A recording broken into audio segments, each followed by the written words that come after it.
Book of Jonah, chapter 2 and verse 9. Book of Jonah, chapter 2, verse 9. But I will sacrifice to you with the voice of thanksgiving. That which I have vowed, I will pay. Salvation is from the Lord. Then the Lord commanded the fish, and it vomited Jonah up unto the dry land. I'll read it again. But I will sacrifice to you with the voice of thanksgiving. That which I have vowed, I will pay. Salvation is from the Lord. Then the Lord commanded the fish, and it vomited Jonah up unto the dry land. This is one of the amazing prayer mentioned in the Bible. This is the prayer of Jonah. So if we read from Jonah all throughout the chapter, is nothing but the prayer of Jonah. And actually, if you see it, where Jonah is praying, Jonah is praying in the belly of the fish, okay, and he is praying in the depth of the ocean. So wherever the fish is going, there Jonah is praying. So his prayer is one of the amazing prayer. Actually, we should read all the second chapter. I'll read from the second chapter, verse 1 onwards to verse 10. Then Jonah prayed to the Lord, his God, from the stomach of the fish. And he said, I called out of my distress to the Lord, and he answered me. I cried for help from the depth of Sheol. You heard my voice, for you had cast me into the deep, into the heart of the seas, and the current engulfed me. All your breakers and billows passed over me. So I said, I have been expelled from your sight. Nevertheless, I will look again toward your holy temple.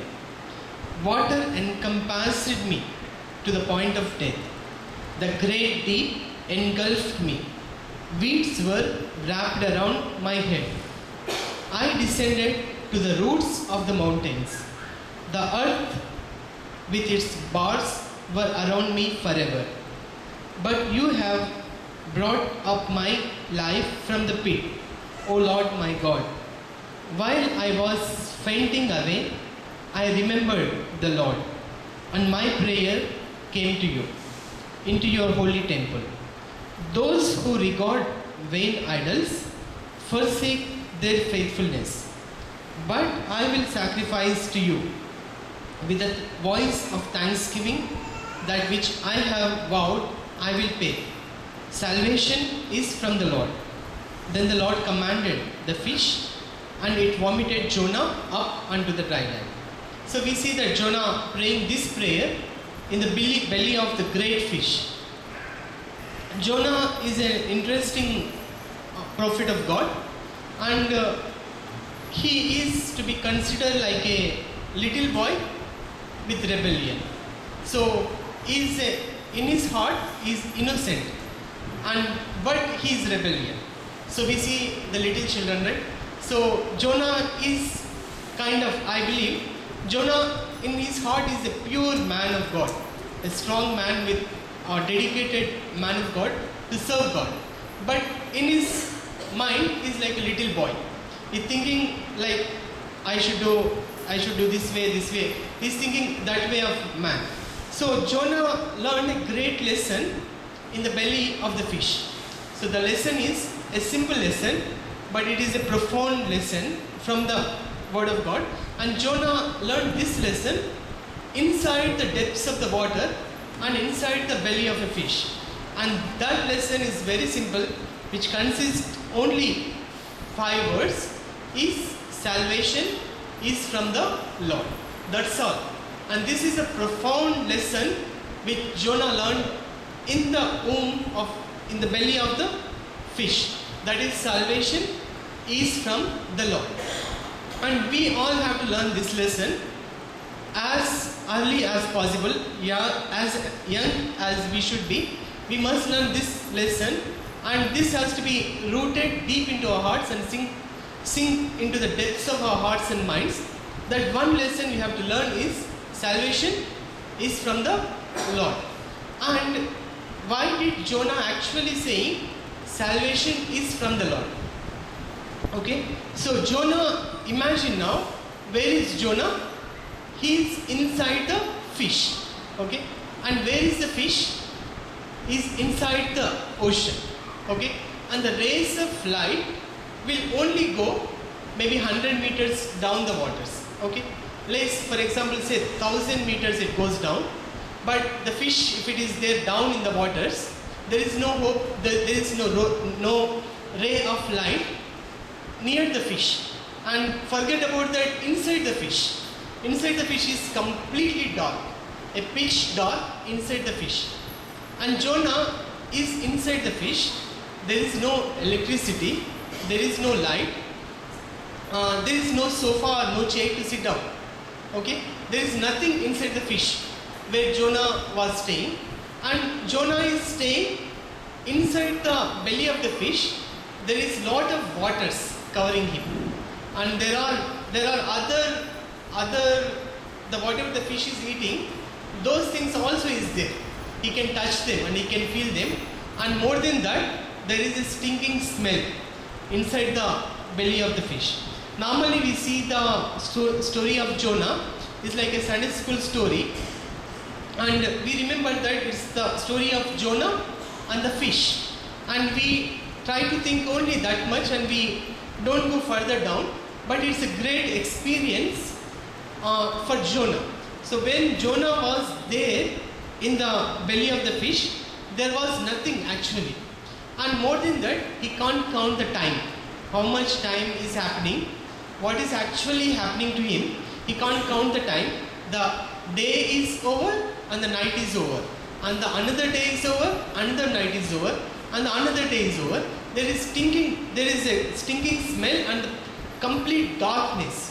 And he has no hope inside the belly of the fish. And now he thinks that I don't have any hope. And my life is going to end here. And there is literally no hope actually. If you think carefully, he won't get any help from any person outside the land. They can't reach him. Okay? And he can't convey the message that I am here, down in the fish, somebody help me. There is no phone lines at that time. He can't even call to anybody, say that, please send some help, I am under the fish and please bring me out. He can't call them. So literally he won't get any help from any person on the land, on the earth. Okay? And second way, he can't even talk to fish. Please send me some way out. He doesn't know the language of fish also. So he is at the mercy of the fish. He can't convey his message. So third, his message is he only get help now from the God himself. Okay? He doesn't get any help from any person, and his only help is from the Lord. And that's the reason Jonah is saying salvation is from the Lord. So whenever our help stops and ends there, that is where the help of God starts. So whenever we reach the end of the rope, that is where God starts helping us. So you may be in a position like Jonah. So you may be thinking that there is utter darkness around me. There is complete darkness. I can't see even a ray of hope and ray of light around me. And there is no person or nothing is reaching to me. I am helpless completely and I am broken. There is no help to me. And that is where the Jonah is praying this prayer, that salvation is from the Lord. So Jonah learned a great lesson in the belly of the fish.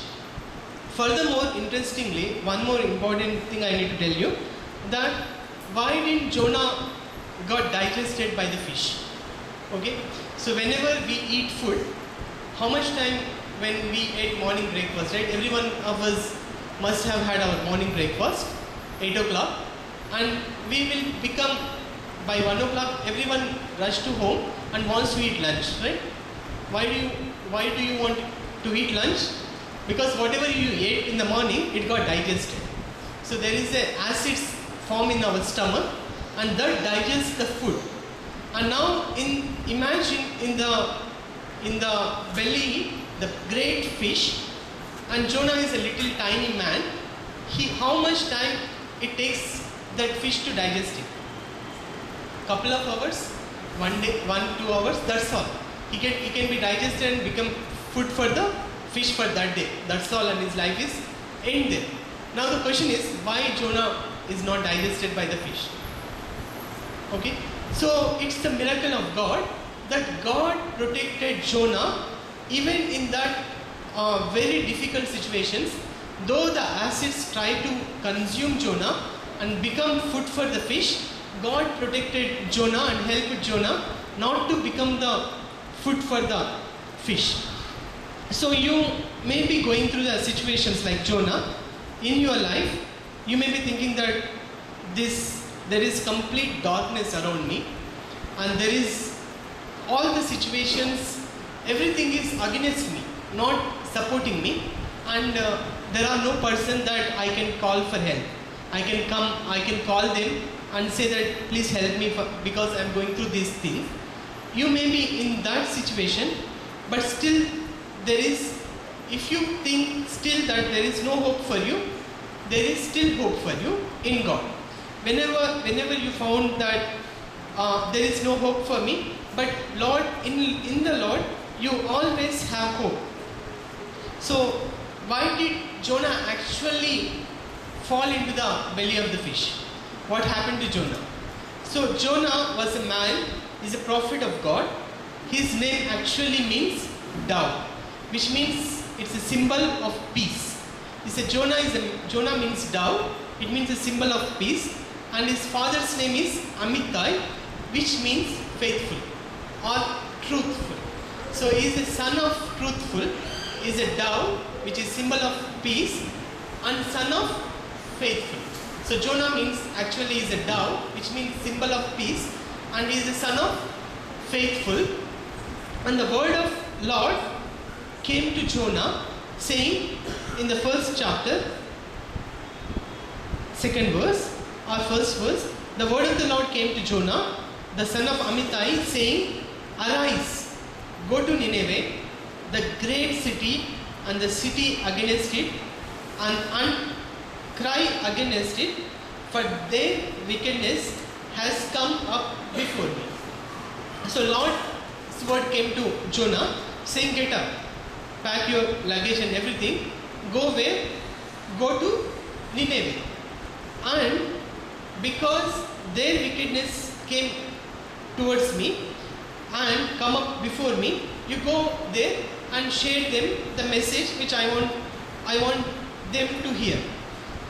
But verse 3, but Jonah rose up to flee to Tarshish from the presence of the Lord. So he went down to Joppa. Now, if you see in the map, you see that the Nineveh is somewhere here, assume, and he wants to run away to Tarshish, which is somewhere here. Okay, the distance between Nineveh and Tarshish is somewhere 2,500 miles and nearly 6,000 kilometers. So Jonah wants to go completely against the way from where Lord actually wanted him to go. Lord wanted him to go here, but Jonah chose to go here. Why he wants to go from here to here is Jonah had his own reasoning. His reasoning is simple, that Ninevite are the capital city of Assyria, and Assyrians are the enemies to Israelites. They actually captured Israelites and captivated them. So they are the enemies of Israelites, and Jonah was a man of patriotism. He wants his people to be flourish and grow, and he wants his people to grow up, but he doesn't want that his enemies to listen to God and turn back from God. So Jonah is saying that, no God, that's not the perfect will. It may be your will, but it's not my will. you are thinking to go, you are asking me to go this way, but I'm not going to obey you in this way. So his patriotism came against his theology of God and says that, okay, now I can go from this side as well. The problem of Jonah is, Jonah thought that it is an option to obey God. Okay, so that was the problem actually, and he thought that it's an optional. I can listen to God whenever I want, whenever it pleases to me, or I can run away from God whenever I don't want to listen. So Jonah is thinking that, no, now I'm not going to listen to God and I'm going to go. And he paid the price and landed into a ship. And then the verse 4, the Lord hurled a great wind on the sea, and there was a great storm on the sea, so that the ship was about to break up. So when Jonah took the ticket and he landed into the ship, he completed all his formalities, and he said that, where are you coming from? I'm coming from the place, and where are you want to go? And I want to go to the Tarshish. And he completed all his formalities and he landed into the ship, and he went, and the Lord hurried a great wind on the sea, and there was a great storm on the sea, so that the ship was about to break up. Then the sailors became afraid, and every man cried to his God, and they threw the cargo which was in the ship into the sea to lighten it for them. But Jonah had gone below into the hold of the ship, lain down and fallen asleep. So it's very interesting actually how Jonah is really living. So he went, he bought a ticket for himself, and he landed into the ship. And not only landed into the ship, he did not sit down anywhere. He just went into a peaceful place where nobody is around him, no disturbance, and he just happily sleeping. And now the Lord is not stopped speaking to Jonah. Okay? And then a great hurricane came into the ocean and started, and the people on that ship got terrified actually. They haven't seen a storm like that. They got terrified, but Jonah is actually sleeping. Are you in a position of sleeping in your life anytime? Are you not aware what is happening around in your life, or what is happening around the situations and circumstances, and everybody is troubled around you, but you are still sleeping? Are you being like that, happily sleeping, and everybody around is struggling for their life, and the Jonah is actually sleeping very happily? So the 6th verse, so the captain approached him and said, how is that you are sleeping? Get up, call on your God. Perhaps your God will be concerned about us, so that we will not perish. So the captain said that, how come you can sleep like this? Even in this environment, how can you sleep? Get up and call to your God. Everybody started praying to their own gods, and Jonah is just kept quiet. He is not praying to God. So if he has to pray, before praying, what he is supposed to do? According to Word of God, if we turn to Psalm 66:18, shall we turn to Psalm 66:18?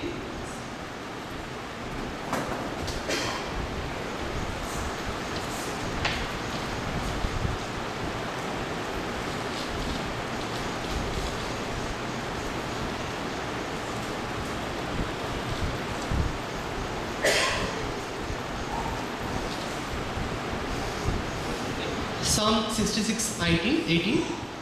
If I regard wickedness in my heart, the Lord will not hear.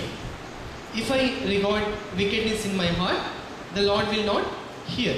So they are asking to pray. Who are they? The people on the ship. They are asking the prophet of God to pray, but the prophet of God is kept quiet. Why he kept quiet? He kept quiet because the word of God says that if I regard the iniquity in my heart, the Lord will not hear. So Jonah actually didn't pray. Everybody pushed him to pray, but he didn't pray. Then they said that, tell us, who are you? So he started saying that, I am a Hebrew and I fear the Lord, God of heaven, who made the sea and the dry land. Then the men became extremely frightened. And they said to him, how could you do this? So actually the verses here only tell that he only said that I am a Hebrew and I fear God. But he also told them that he didn't listen to God and he is going in their ship. Now they are surprised that if you see that if you are going on the way and you are going on to, suddenly if you try to cross the road, the lorry people shout on us that, is this only bus or lorry you choose to die? Something like that they shout, right? So similarly, they thought that, is this the only ship you got to get on to our ship only in disobedience manner? So they got more terrified, the people of the ship. How can you do this? For the men knew that he was fleeing from the presence of the Lord, because he had told them, he already told them when they asked that. So then they said to him, what should we do to you, that the sea may become calm for us? For the sea was becoming increasingly stormy. So they asked him a suggestion, what can we do now? So then he said to them, pick me up and throw me into the sea. So that was the very strangest thing anybody can tell to anyone. Okay, so he is saying that, pick me up and throw me into the ocean. So I never understand what actually Jonah meant here. So he is saying that, okay, now kill me. I'm going to, in other words he says that, okay, now kill me. Throw me into the ocean. And even Jonah mind also did the same thing. It's saying that he doesn't know about the fish actually. The fish will come and God has actually arranged the fish and the fish will take him into he can survive 3 days and 3 nights into the fish belly. Jonah had no clue about it. He never know about that. And he only knows that, okay, now you pick me up and throw me. So now they try to save his life as much as possible. They try to throw everything, all the property which they have acquired during their life, they throw everything down. They lighten the ship and they try to manage the ship, but they couldn't succeed. And then they called on the Lord and said, we earnestly pray, O Lord, do not let us perish on account of this man's life, and do not put innocent blood on us. For you, O Lord, have done as you have pleased. So then these people started praying to the God. They saying that, don't make accountable for this man's blood. We are going to kill him because he is the responsibility for all this storm. If we don't throw him down, all of us also will die. Anyway, including Jonah, will die. So don't make accountable for this man's blood. We are going to throw him down. And they all picked Jonah and throw him down and into the sea, and the sea stopped its raging. Then the men feared the Lord greatly, and they offered a sacrifice to the Lord and made vows. And Lord appointed a great fish to swallow Jonah, and Jonah was in the stomach of the fish 3 days and 3 nights. So this is what actually happened. Now if we read the story up to here only, then we see that Jonah's life is ended very, very badly in disobedience to God. That's what we see up to first chapter ending. They actually throw Jonah down. If we see carefully what is happening in the life of Jonah, where was the Lord actually want him to go? The Lord want him to go up. Nineveh was here, which is the perfect will of God. So Nineveh is the will of God for Jonah for his life at that point. God is asking him to follow my perfect will. My will is here, you follow me. And Ninevites are the cruel people, very, very cruel people. And is Jonah afraid about them to go and preach to the cruel people? He wasn't afraid actually. He doesn't want them to repent and found God's grace. That's what actually Jonah's, if we read 3rd and 4th chapters, we understand that Jonah doesn't want them to repent and turn back to God. That is what is actual conclusion. So God actually wanted Jonah to go up, and Jonah started going down to Joppa. He chose to go down, not listening to God's voice. He doesn't want to go up, and he chose to go down. And not only he went down, what he did, he went down into the ship. Okay, and not only went down into the ship, he went down in his sleep. Okay, not only went down in his sleep, he went down into the ocean. Not only went down into the ocean, he went down to the roots of the ocean where the mountains were there. And that is where he is saying that I descended to the roots of the mountains. See, saying that I went, he just thought, what he was thinking is, I have been expelled from your sight. Nevertheless, I will look again toward your holy temple. That's what actually Jonah's mind is. He's thinking that though I am going down now, the Lord will forgive me and I'll come back and I will worship God in the holy temple. That's what the Jonah is thinking when he's actually disobeying God. He's like a little child actually in disobedience. He's like a little child disobeying the loving father. That's how the Jonah story we ought to see. So Jonah went down. He is thinking that someday I will come back. Though I am going the 6,000 kilometers away, 2,500 miles away from the Lord, one day I will return back taking another ship, and then I will worship the Lord in the temple. That's what the Jonah is saying that. That's what he's saying inside the fish belly. He's saying that that's what I thought. That's what will happen to me. But now whatever is happened to me is not what actually I expected. I expected that I will go back and I will come back and the Lord will forgive me. But he tried to escape doing God's will by his own plan actually. He wants to go according to his own plan, own agenda, and come back on his own agenda and own plan, and again worship God. So but God sent a hurricane or a storm in his life, and now the question is the storm good or bad for Jonah? Till the point they throwed him, it was bad actually. Okay, so Jonah is going down. Till the point the people on the ship dropped him into the ocean, it was actually bad actually. It appears to be killing Jonah. It appears to be end of Jonah. But actually contrary to it, the storm actually became good to Jonah. The storm actually happened to bring him back to Nineveh. So we know the story actually, what happened later. Though after he prayed the prayer that salvation is from the Lord commanded the fish and it vomited Jonah out, and Jonah now is up, now into the will of God, into the plan of God. He actually traveled back on the ship. Actually traveled, the fish took him into the waters and thrown him into the shore.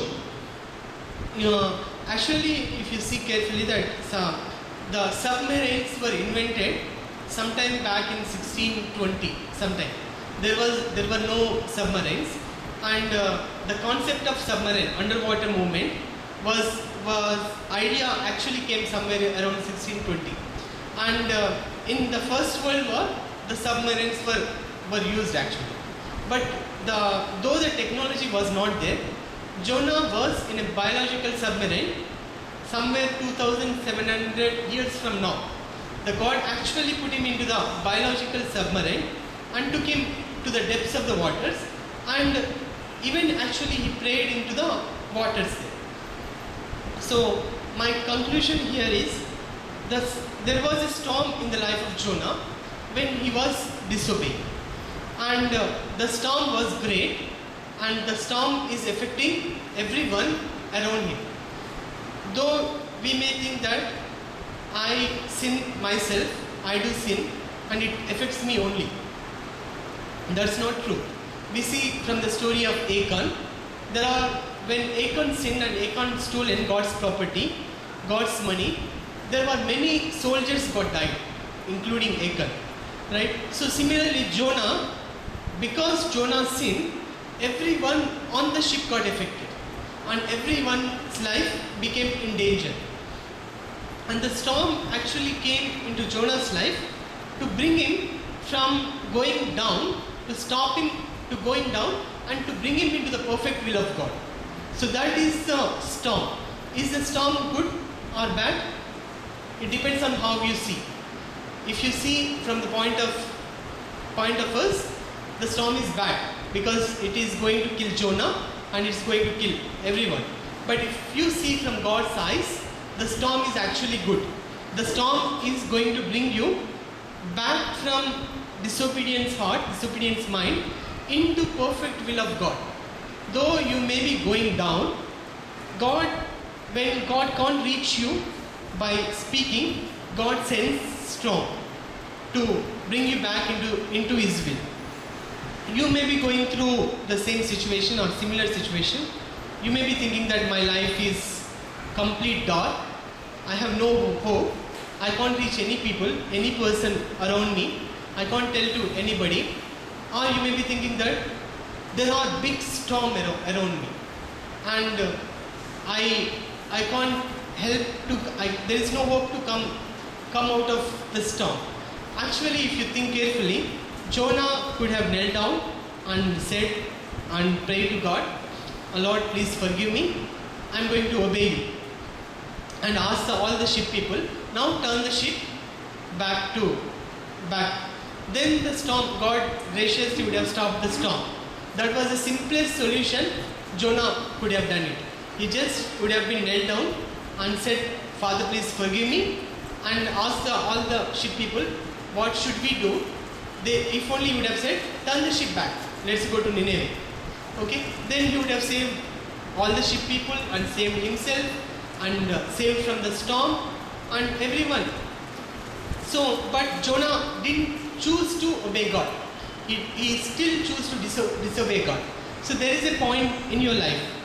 If you want to stop the storm, if you want to come out of the darkness, now you need to turn one step towards God and ask for forgiveness and say to God, Lord, I will obey you from now on your terms, not my terms, and not my comforts, but whatever you say, I am going to obey. There is no option for me to serve you.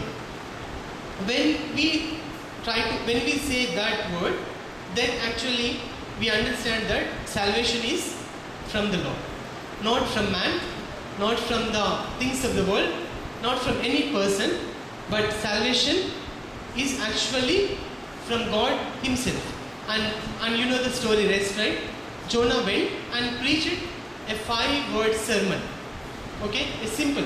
That in 40 days, Nineveh is going to be ruined. That's it. What was his message is just simple. In 40 days, Nineveh is going to be ruined. And every person, the kings and the people, the big, poor and rich, every person fasted for 40 days. It's amazing actually if you read the story, even the bulls and even every animal fasted. In the book of Jonah, all the country fasted and the Lord's mercy have come. When we actually turn ourselves from God, from our disobedience may be little in our viewpoint, but in God's viewpoint, it changes a big, it can influence a lot of things. Maybe your disobedience may be a little thing. You may be being comfortable, not praying, not getting up, not waking up, not spending with the word of God, not spending with the house of God, not doing anything part of the house of God. Maybe your disobedience may be small thing, but it has a great influence in the kingdom of God.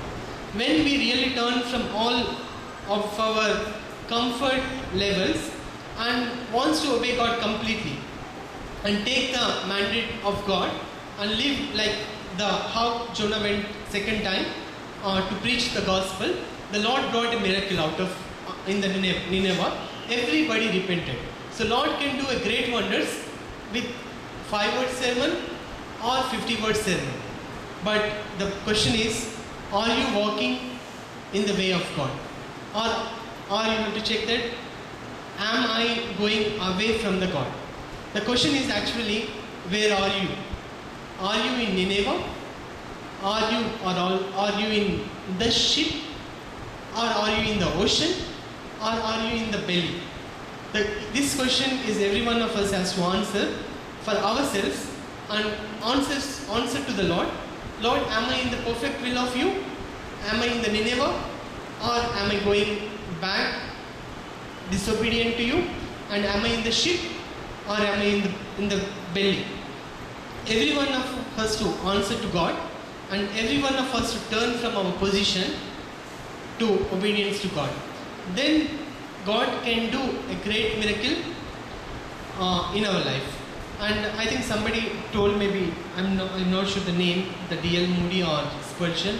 He said that the world has not seen a person who completely committed to himself. What the world has not seen, what God can do in a person who completely committed himself to God. So this is a statement one servant of God told.